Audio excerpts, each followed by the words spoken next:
ver el coronavirus. Esos son los dos temas que vamos a ver. Y el otro tema que les di es HIV, lo tienen, ¿no ven? ¿Me siguen entonces? ¿Qué es lo importante que tenemos que saber en cuanto a los ortomixovirus?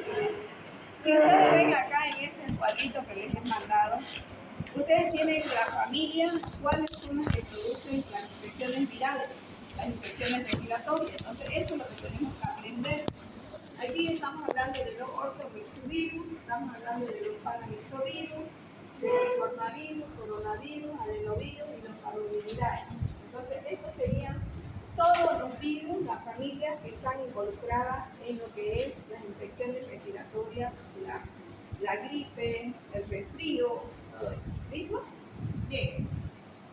Vamos a dar un pantallazo de lo que es esto.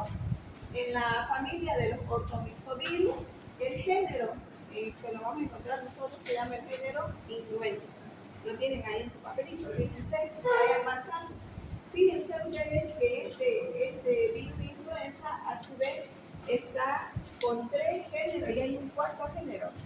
Tenemos el A, el B, el C y ahora está el D también. El D, ¿ya? Sí que aumenta. Bien. Ahora vamos a ver nosotros cómo, fíjense ustedes, el género influenza, que es el que está más frecuente en la virosis de la gripe A, tiene variaciones, o sea, tiene variaciones ya genéticas, o sea, los serotipos, que es lo que tenemos que aprender. ¿Cuáles son las que hasta ahora se han aislado? El H1N1, el H3N2, el H5N1, el H7N7, el H7N3 y el H9N2.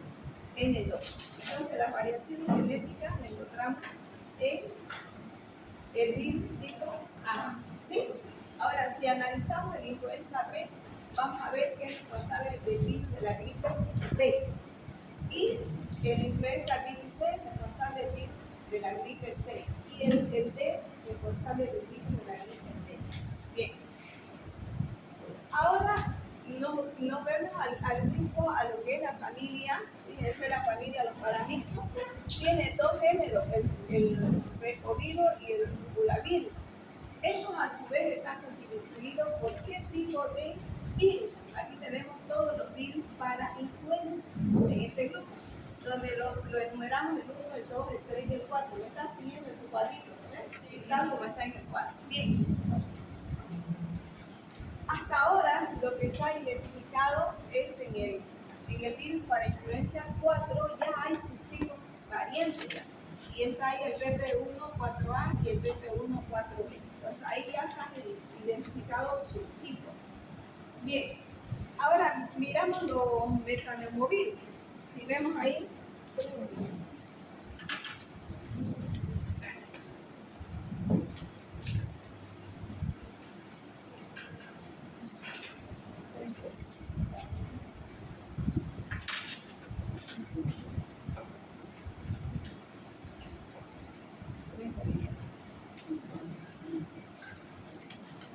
bien, entonces vamos viendo, si vemos los metaneumovirus, vamos a ver, hasta ahora se ha aislado del hombre el metaneumovirus humano. No hay variaciones en los subtipos, pero no así en los neumovirus, donde ya está el virus sincitial. En el sincitial sí se han encontrado variaciones, que se llaman virus sincitial A y virus sincitial B. Entonces ya aquí ya hay variaciones genéticas. Ahora nos vamos a los picornavirus, donde van a ver los enterovirus y los rinovirus, donde no hay variaciones genéticas todavía.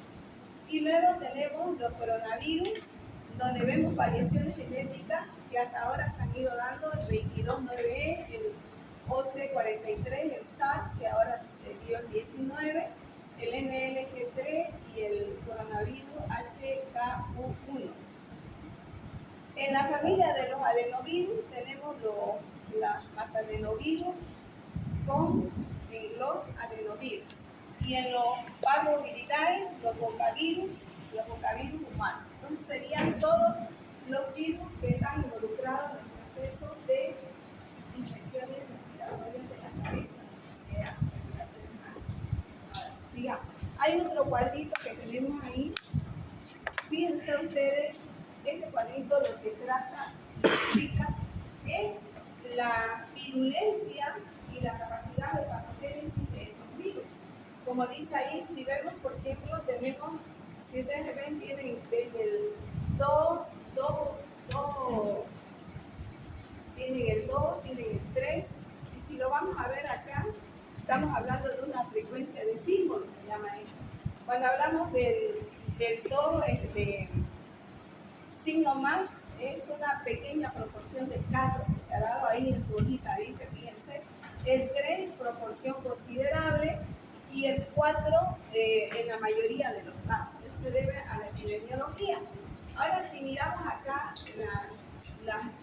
las infecciones, no solamente estamos hablando, por ejemplo, de que se va a producir un cuadro de gripe o un cuadro respiratorio, sino que vemos acá que aparte del catarro también puede haber otro tipo de patología, como ser dañar la faringe, la tráquea, los bronquios y llegar a los pulmones a producir neumonía. Entonces, eso es lo que nos explica a nosotros la capacidad de virulencia de estos virus.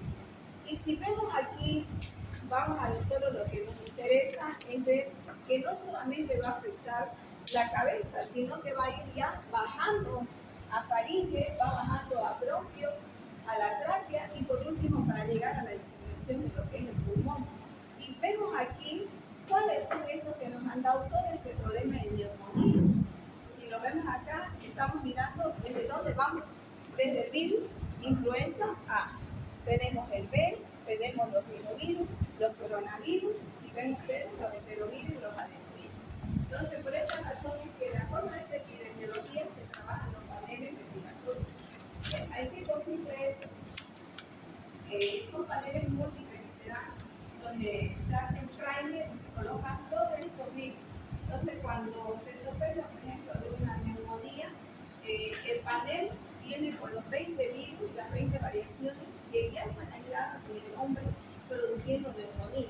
Entonces, nosotros ¿qué hacemos? Lavamos los alveolas, lo conectamos con esos primer y metemos al PCR y en 40 a 60 minutos tenemos nosotros cuál es el virus que está produciendo el proceso de infección. Eso lo hacemos en PCR, que se llama el PCR múltiple. De esa manera trabajamos cabeza y trabajamos pulmón. ¿Ya? Esta es la parte más relevante que ustedes tienen que dominar. La parte más que tienen que manejarla así. ¿Listo? Bien, ahora esto es una generalidad que vamos a hablar del virus. ¿Qué estamos viendo aquí? Un virus envuelto con las características estructurales. ¿Qué más estamos viendo? Que está constituido de proteína. Está constituido de proteína. Después, ¿qué más tiene? Enzimas. La hemaglutinina y la neutronidasa. A ver, ¿qué más estamos viendo en este virus? Como habíamos indicado al inicio, estos virus generalmente no solamente se van a producir solamente resfriado, ¿no ves? Como dice, lean ahí, como dice allá, resfriado, catarro, inflamación de la vía nasal y la faringe con frecuencia afecta senos paranasales, oído medio, la tráquea, los bronquios, lo que habíamos hablado anteriormente. ¿Ya? ¿Algo?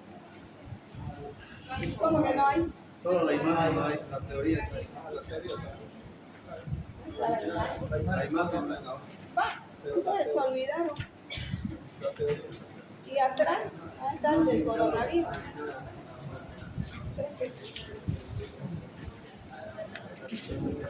Sáquenle foto. Lo digo. Pero tiene solamente la característica del virus. Después toda la parte teórica. Sí, ya.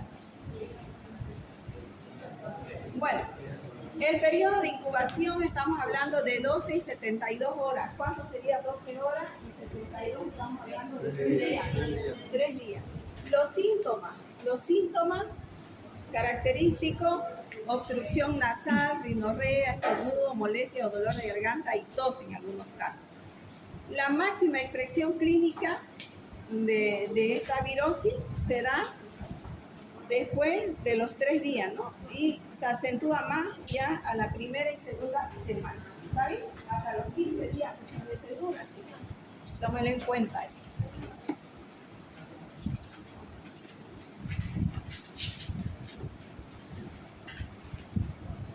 Esta es la parte epidemiológica. ¿Cuáles son los virus que se han encontrado más originales de estos procesos infecciosos? ¿Cuáles serían los serotipos? El serotipo A y serotipo B. El A y el B producen la neumonía. Sí, producen neumonía. Los virus de la influenza A son los únicos virus conocidos por causar pandemias, tales como epidemias de la influenza a nivel mundial. Una pandemia puede ocurrir cuando aparece un virus nuevo y diferente de la influenza A, con la capacidad de ocasionar infecciones y propagarse fácilmente de persona a persona. ¿Cuándo decimos que es una pandemia y cuándo decimos que es una epidemia? Si volvemos a relatar esos conceptos. Si esto es lo que tienen ahí en su cuaderno, ustedes están sacando fotos. Está ahí entre medio, lean ahí, lean, no, pero también no se lo voy a poner así, como yo no estoy, lean, van a ver en epidemiología, ¿no? Lo van a encontrar, ni que ya también ustedes saliera, que yo vaya así uno por uno, así después. Dice ahí, ¿lo encontraron? Sí. Ahí está, pues. Dice, vayan leyendo y van a ver que van a ir encontrando. Pero si quieren, anótenlo, sáquenle fotos medio. ¿Está bien, chicos? Sí. Ya. ¿Tienen ahí? ¿Lo oyó? Ahí, dígale la página. Ahí va. En la cuarta. Ahí está. Ahí lo tienen. Bueno, sigamos. Las infecciones por el virus de influenza tipo C por lo general causan enfermedades leves y se cree que no causan epidemias humanas. Por eso es que la epidemiología es muy importante. ¿Cuál es la más frecuente a nivel mundial? Hemos dicho la A y la B. Los virus de influenza D afectan principalmente al ganado y hasta ahora no se ha dado caso de infecciones de enfermedades en los seres humanos. Por esa razón es que en la micrografía, en los estudios que se hacen, no le hablan casi mucho del grupo D, pero es importante que nosotros sepamos de que existe este grupo D que afecta es una zoonosis, pero que el hombre en cualquier momento la pueda adquirir. ¿Listo? El periodo de incubación transcurrido entre la infección y la aparición de la enfermedad es de 1 o 2 días, pero oscila entre 1 y 4 días. Eso ya lo hemos repetido ayer también, ¿sí o no? Eso es epidemiología. Ya, no lo busque, o sea, no tengo. Los virus de la influenza A se dividen en los subtipos que ya hemos hablado. El H1N1 es en el primer cuadro. ¿Sí?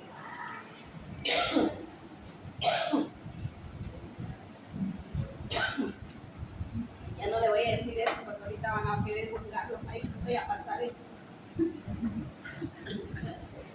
Esto es lo mismo, ¿verdad? A la vacuna también ahí.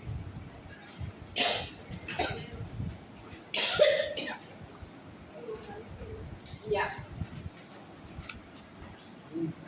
Si quieren, escriban atrás, pongan a un lado, escriban, porque yo veo que están buscando y se ponen nerviosos. Escriban a un lado, vean despacio. Escriban, chicos. Después, cuando lo lean, lo van a encontrar. Van a decir, lo escribí los mensajes.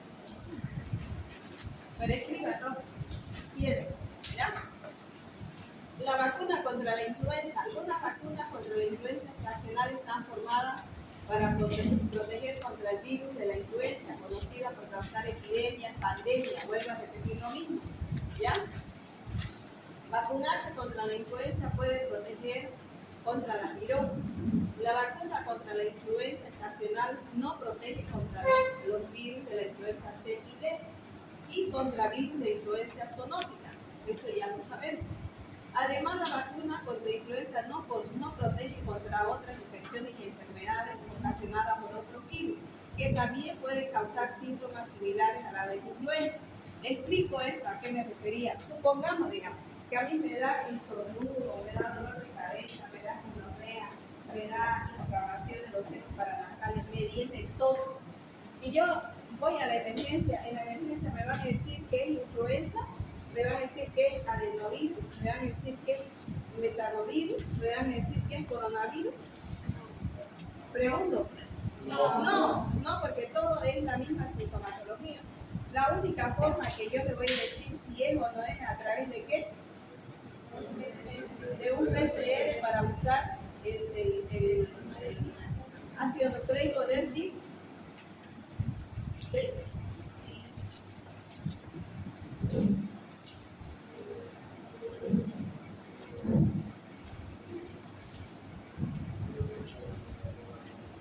Esto es conmigo igual.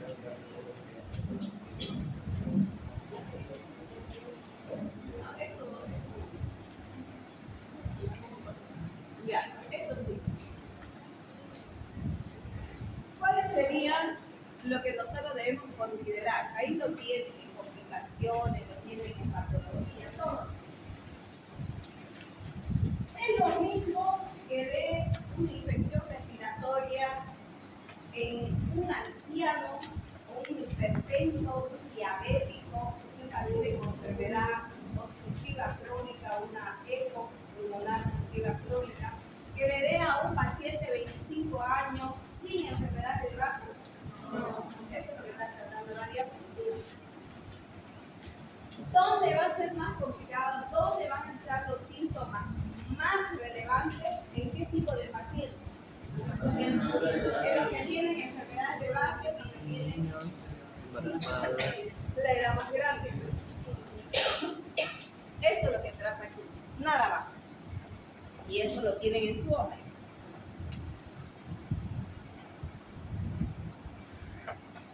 ¿Cuál es el diagnóstico? Acabo de decir cuál es el diagnóstico. El PCR. ¿Qué más podemos hacer el diagnóstico? No, el ELISA. No, diagnóstico. Entonces toma de muestra. Hisopado y toma de muestra. Chicos, ¿se acuerdan cuando le di la generalidad de virus? ¿Qué habíamos dicho que era un diagnóstico de una virosis? Aislar al virus, cultivar, uno. Ese es un método directo. ¿Cuál es el otro método directo? Ver antígeno del virus. Y lo pueden hacer por inmunofluorescencia directa. Eso es. Ahora, ¿cuál es otra prueba directa? El PCR. Esas tres pruebas apréndanselas de memoria. Ya no me digan que no saben. En todas las virosis que yo hable es lo mismo. O sea, no va a cambiar en nada. Es la virus de la parálisis, virus de la rueda. No, ya tienen que saber cómo ustedes se van a encaminar en una virosis. Ahora, si estamos hablando de una virosis respiratoria, ¿qué es el problema en la virosis? ¿Cómo están los leucocitos? Hay un problema de leucopenia, hay una linfocitosis, hay un problema de polimorfo nuclear, el certificado. ¿Cómo va? A ver, ¿cómo es un virus cuando está creciendo un organismo?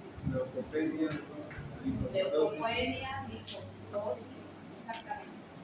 Eso es lo que vamos a ver. O sea, van a estar los linfocitos. Si yo quiero demogramma, y dependiendo del virus, voy a ver si voy a ver una plaquetopenia. Entonces, ¿cuál es el diagnóstico que voy a hacer? El diagnóstico es clínico, es sintomático, es observación, porque no se olvide que los virus también producen exantemas. Entonces, hay síntomas, tenemos que ver síntomas, tenemos que ver signos y tenemos que hacer un laboratorio complementario y un laboratorio específico. ¿Según? No hay por dónde verlo. Ahora, por ejemplo, si usted quiere diagnosticarle a su padre una virosis respiratoria y usted le va a decir, a ver, voy a pedir lo que la compañera ahorita, ELISA.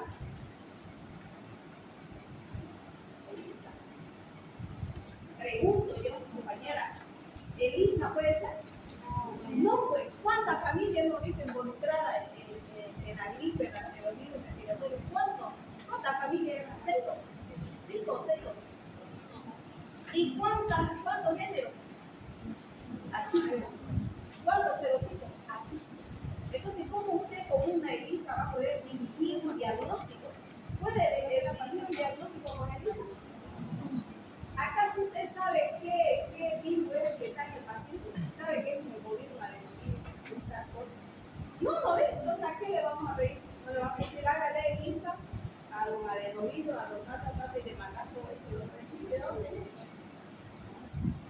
Entonces vamos chicos formando los criterios, ¿listo? Cuando a ustedes hablan de prueba de diagnóstico, no pueden hablar de eso. Olvídense de la ELISA.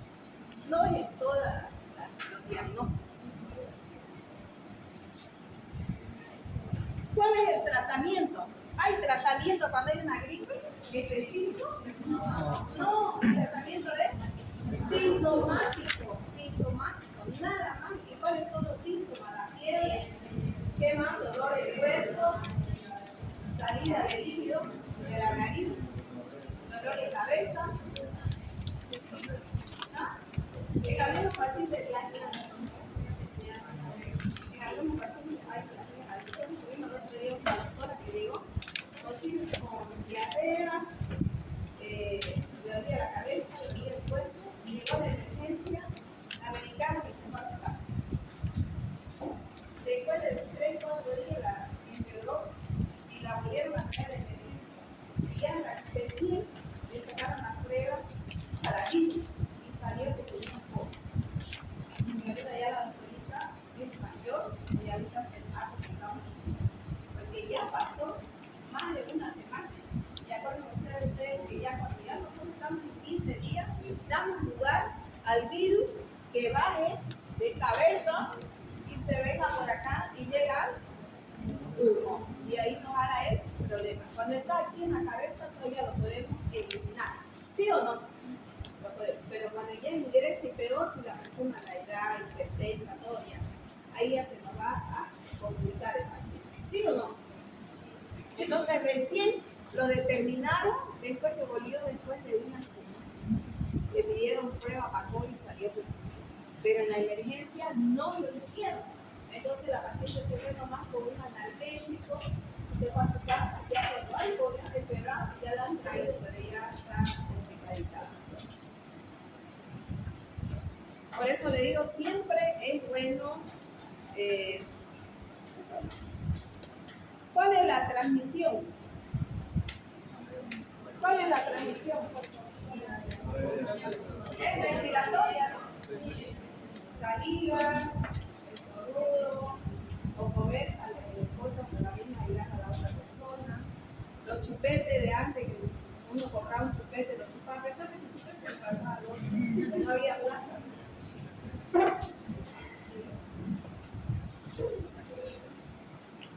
¿Cuáles serían las complicaciones? ¿Será que no hay complicaciones? ¿Hemos visto que había complicaciones o no? ¿Ah? ¿Cuál sería una de las principales complicaciones? La neumonía es la principal complicación.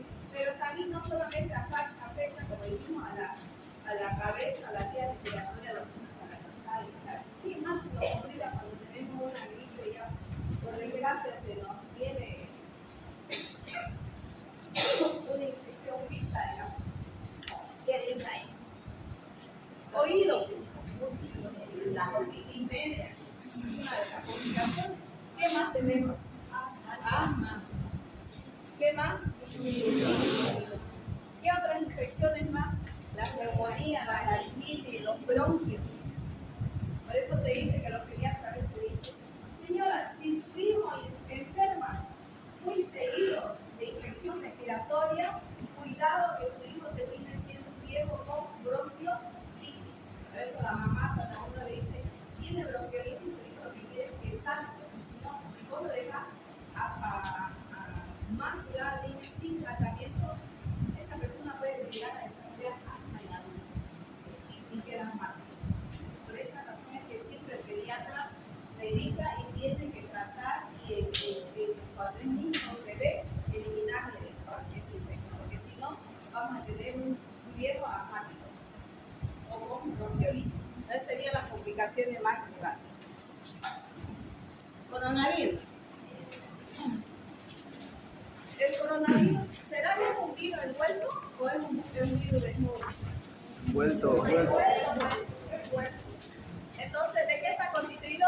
Estamos viendo las proteínas, una proteína E, proteína M, la nucleotoxida es de RNA, presenta enzima igual a hemaglutinina enterasa, la membrana es un virus entonces envuelto. ¿A qué pertenece? ¿Qué familia? Gonopabilidad. Bien. De esto ustedes saben más que yo. Todo el mundo lo hemos vivido, pero chicos, ¿o no? ¿O no se enfermaron ustedes? No. Según ustedes se han enfermado, a veces hayan hecho la prueba, a veces ya no tenían anticuerpos. Así decía yo también, no me enfermaba y cuando me dice ya tenía, ya me había pasado, ni cuenta me di cuando me enfermé. Ya, los coronavirus entonces son patógenos tanto de humanos y vertebrados que pueden infectar sistema respiratorio, gastrointestinal, hígado, sistema nervioso central. Se ha encontrado en el ganado, en aves, murciélagos, ratones y de muchos otros animales salvajes. Que fueron los chinos que comieron ratón y nos mandaron los de Wuhan, ¿se acuerdan? El primer SARS-CoV aislado correspondía a un virus que estaba produciendo infección en los bronquios en el año 1930. Era una infección abierta. Los alfa coronavirus y beta coronavirus infectan a mamíferos, mientras que los gamma y los beta en los animales, las aves. Basado en las relaciones filogenéticas y estructura del SARS-CoV, pertenecen al género de los beta coronavirus. Eso tienen ahí en su hoja, también fíjense. Epidemiología. Ya sabemos dónde fue el lugar donde, ¿se acuerdan? Donde se produjo la primera cepa, fue en Wuhan, en China, ¿no? ¿Chicos? En el 2019. De ahí, esto fue ya diseminándose a los diferentes países, ¿no? La Organización Mundial de la Salud anunció el nombre oficial de la nueva enfermedad en el año 2019 y el Comité Internacional lo nombró el SARS-CoV, ¿no? ¿Se acuerdan? Es un poco de historia. El periodo de incubación es de 2 a 14 días, presentándose los síntomas al quinto día. Esto lo tenemos bien definido. Las características del virus son variadas y pueden manifestarse desde una infección asintomática a una infección complicada. ¿De qué va a depender esto? Del estado inmunológico del paciente y del número de virus. ¿Está bien? Todo eso lo tienen ahí en su cuaderno. Siguen escribiendo. Síntomas. ¿Cuáles serían los síntomas? ¿Qué dijimos que había? Fiebre, tos seca, mialgia, fatiga, dificultad respiratoria y en menor medida diarrea, náusea y vómito. Está ahí también, léanlo y lo subrayan. Adulto mayor y paciente con hipertensión, enfermedades pulmonares, obstructiva crónica, diabetes y problemas cardiovasculares son los que desarrollan el cuadro más complicado y pueden llegar a la muerte. ¿Sí? Los exámenes de laboratorio, ya volvemos a repetir lo mismo. Hay que ver el hemograma, que son los exámenes complementarios, ¿no? Y ¿qué es lo que vamos a ver? Glóbulos blancos, las plaquetas, vamos a ver una linfocitopenia, lo que dijimos, trombocitopenia con leucopenia. Eso lo tienen ahí en su hoja. ¿Cuáles serían los alcances clínicos de la enfermedad? No tener hoja de feo, niños. Tenés el tema. Ya. Entonces, es un virus altamente contagioso, sería el avance clínico, ¿no? Muy transmisible. Y aquí lo importante de esto es saber la reproducción con número reproductivo que llamamos nosotros, y eso va a depender del estado inmunológico del paciente y el número reproductivo con el que llega el virus al organismo. Por ejemplo, cuando hablamos del número reproductivo básico, que cuando hablamos de infectar, si es este número reproductivo menor de 1, la enfermedad desaparece después de un periodo de tiempo. Pero cuando es mayor de 1, la enfermedad da más sintomatología y es contagiosa, o sea, se transmite de una persona a otra. El principal modo de transmisión por medio de vías respiratorias. Nada.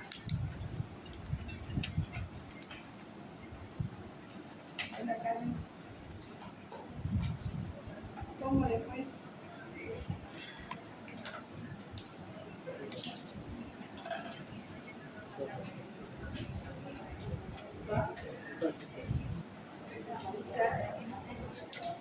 Yo voy a ir, Ceci. Voy a ir a la casa de con la bandera y voy a poner para hacer. Voy a ir, que no se ponga nerviosa. Ya.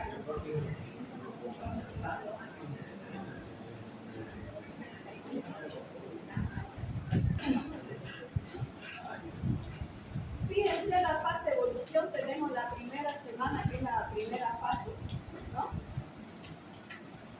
El té, lo que hablamos hace rato, dijo su compañera, el té, el de nasofaringio, es que nos da positivo y los anticuerpos dan negativo.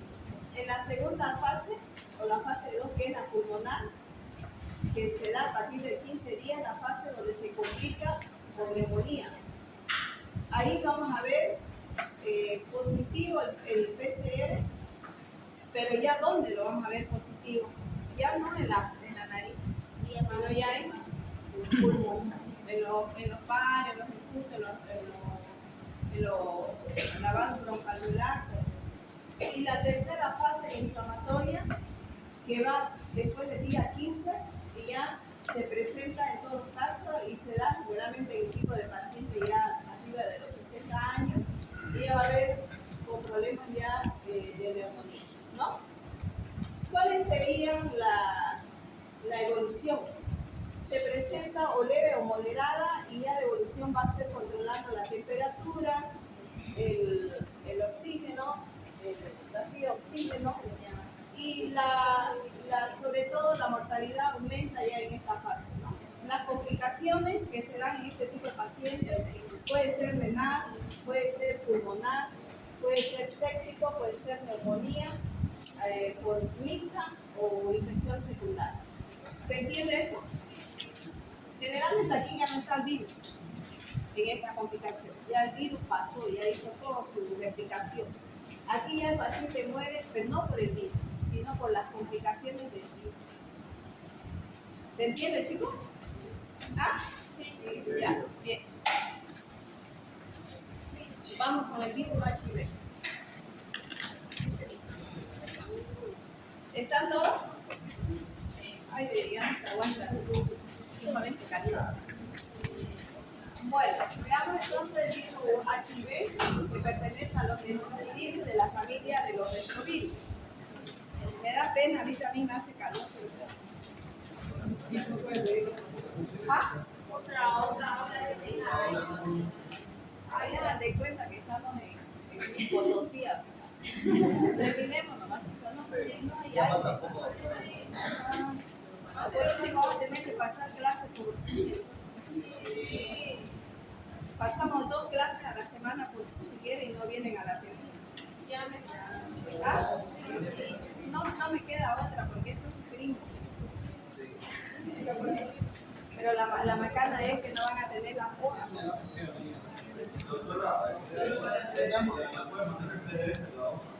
¿Ah?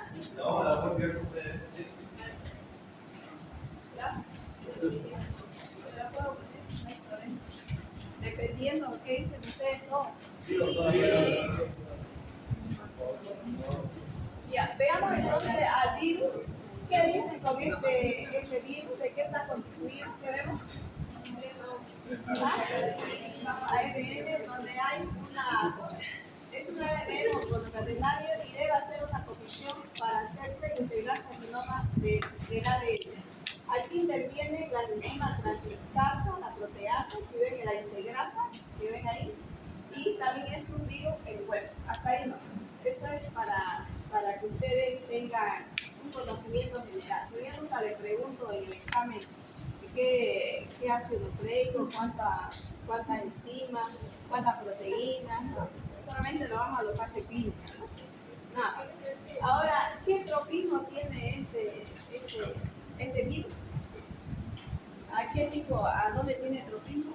A los linfocitos TXD. Eso tiene que saber.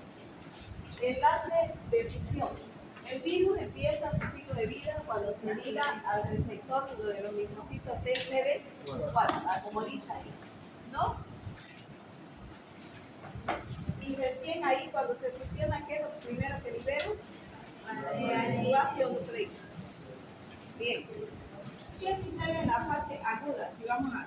Chicos, por favor, esto cuando yo les pregunto a ustedes en los exámenes, variaciones clínicas.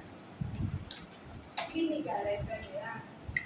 Variaciones clínicas. Nunca saben qué es agudo, qué es subagudo y qué es crónico. Siempre tienen que saber eso.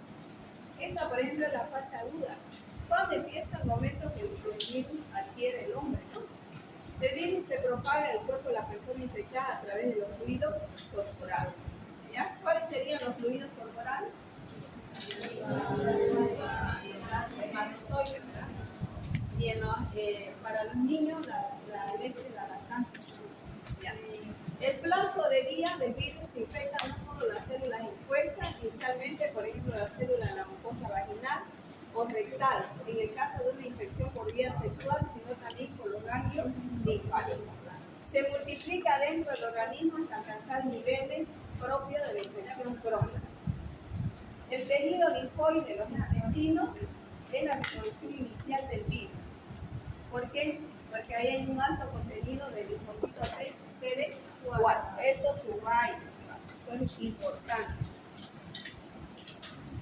¿En la fase aguda hay síntomas de la infección? No. ¿Tiene hoja? Allá. De 2 a 6 semanas de exposición, el 40-90% va a evolucionar. Si vemos el hemograma, va a haber una mononucleosis. Fiebre, malestar muscular, inflamación de los ganglios, sudoración nocturna, diarrea, náusea, vómito. ¿Es una sintomatología específica? No. ¿Pero habría que hacer un diagnóstico diferencial aquí? Sí. ¿Con quién? Con las micobacterias. No se olviden que con las micobacterias. Esta fase desaparece en pocos días. Aquí los linfocitos, miren ustedes, en la fase aguda, en un paciente normal sin enfermedad de base, van a estar los linfocitos TCD4 de 1200 altos, o sea, debe tener una persona normal. Es una fase asintomática de la infección, la proporción es de 1 por cada 100, o sea, vamos a ver hasta 100.000, que esto va a ir aumentando progresivamente hasta llegar a un 100, y en la infección crónica es donde cae. Los métodos indirectos darán negativo. ¿Por qué? Porque no se detecta a los anticuerpos. Entonces podemos dar falso negativo, por eso se llama el periodo de ventaja. La prueba de carga viral es así, será positiva. Pero ¿cuál es para hacer la carga viral? Tiene que ser PCR. Pero si usted hace anticuerpos, le va a dar negativo. ¿Qué sucede en la otra forma clínica, que es la forma crónica? Esta puede dar directamente de la aguda pasar a la crónica o haber un periodo de latencia. ¿Ya? Podemos ver portadores asintomáticos, o sea que aportan el virus pero que no tienen síntomas. O el virus se va multiplicando en forma lentamente. Infectados diariamente se producen entre 1.000 y 10 millones de nuevas partículas virales y son destruidos alrededor de 100 millones de linfocitos TCD4. Por eso es que cuando el paciente en esta etapa, ¿qué hace la OMS? ¿Qué es lo que recomienda? En esta etapa se debe dar los retrovirales. ¿Para qué? Para disminuir esta carga alta de las viruses. Entonces, ¿qué ocasionamos con esto? Mejorar la calidad de vida al paciente. ¿Ya? Podemos ver adenopatía, plaquetopenia, desgaste del sistema inmunológico, en ausencia de tratamiento se nos va a dar por el síndrome, ¿no? Hay pacientes que pueden vivir toda la vida en esta fase. ¿Por qué? Porque son pacientes que están siendo controlados por los linfocitos TCD4, entonces no van a llegar a la fase del síndrome. ¿Me entienden? Entonces son pacientes que tienen calidad de vida.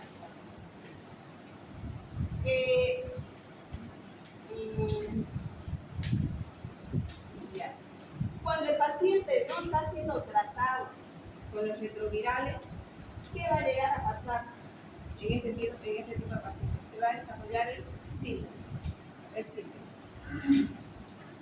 ¿Cuál es el síndrome? El síndrome no es más que las infecciones oportunistas. ¿Y cuáles son estas infecciones oportunistas? Neoplasia, que es muy frecuente el sarcoma de Kaposi.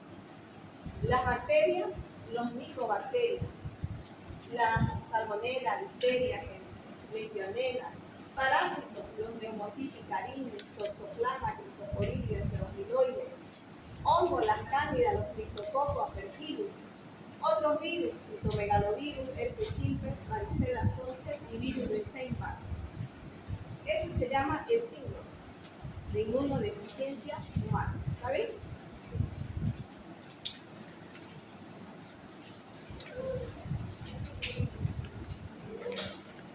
Esto es lo mismo. Ya. Aumento de las tasas de replicación del virus, disminuye la capacidad de reacción ante otros agentes causantes de la enfermedad, no sobrevive más de 3 años si no recibe el tratamiento, es la fase crítica donde está el síndrome. El virus tiene la capacidad de mutar, entonces los antirretrovirales se colocan de 2 a 3 para evitar la mutación y el paciente está expuesto nuevamente a infecciones oportunistas y a la muerte. ¿Qué es lo que se hace en estos pacientes? Se hace el estudio de los retrovirales para ver con qué retrovirales puede mejorar el paciente, porque un organismo es diferente al otro organismo. ¿Cuál es la epidemiología y profilaxis? En las relaciones sexuales, el uso de condón, no compartir jeringas. En la mujer tiene que hacerse la prueba del HIV antes de casarse. Madres HIV positivas no dar leche materna al hijo y hacerse las pruebas serotónicas antes de donar sangre. ¿Cuál es el diagnóstico? El diagnóstico hay que hacer un tamizaje de pruebas. Tenemos aquí, hay muchas pruebas ahora que han salido, por ejemplo, el técnico de ensayo de ELISA para detectar anticuerpos. Tenemos pruebas de detectar virus, también antígenos, plasma o también inmunocromatografía, que es la que tienen aquí.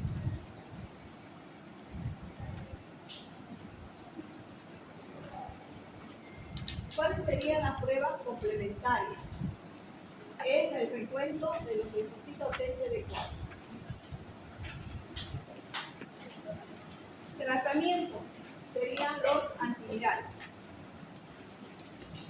La cidutrina, la suramina, la foconoformato, el antimonio prostato, ansamicina, cloramina, interferón, inmunomodulador. Sabemos nosotros que esto no cura, pero ¿qué es lo que hace? Disminuir la replicación del virus. ¿Está bien? Pásenme la hoja de la lista. Chicos, voy a dar ahorita ahí a dirección si me pueden dar una aula en el cuarto piso.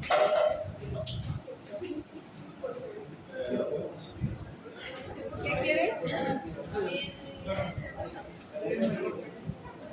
Es que no todas las clases las puedo hacer por Zoom. No, hacer una clase por Zoom, otra clase. Voy a preguntar si para ¿dónde está la lista? No se han fregado, pues si hemos pasado toda la clase, ¿cómo no se van a anotar a la lista? Pásenme la lista. Ahorita, por allá está otra. Ahorita voy a ir a dirección. Déjame paciencia. Voy a ir a dirección a ver qué me dicen en dirección. Ahí hagan. Serena Daza. Camino, Acosta. Claro, Maza. Noelia Lima. Dora. Rivero. Patricio.